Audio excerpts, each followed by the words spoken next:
Paneer pakodi. Hi hello నమస్తే అండి. Veg తినే వాళ్ళకైతే ఇది చాలా బాగుంటుందండి. చికెన్ కన్నా కూడా ఈ ఫ్రై అయితే చాలా బాగుంది. టేస్ట్ అయితే సూపర్ వచ్చిందండి. వెజ్ తినే వాళ్ళైతే అస్సలు దీన్ని అయితే వదలరండి.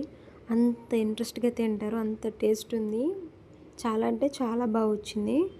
చాలా ఈజీగా ఇంట్లోనే అయితే చేసుకోవచ్చు. ఒక స్పూన్ కారం, రుచికి సరిపడా సాల్టు, ఒక హాఫ్ టేబుల్ స్పూన్ అల్లం వెల్లుల్లి పేస్టు,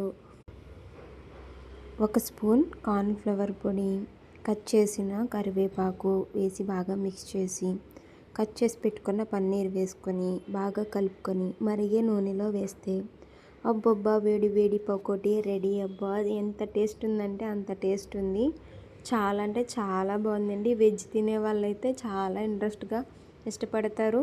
ఇంకా పిల్లలు కూడా చాలా ఇంట్రెస్ట్గా తింటారు. ఫైనల్గా అయితే పకోడీ రెడీ అయిపోయింది. చివరిలో లైక్, షేరు, సబ్స్క్రైబ్ మర్చిపోకండి.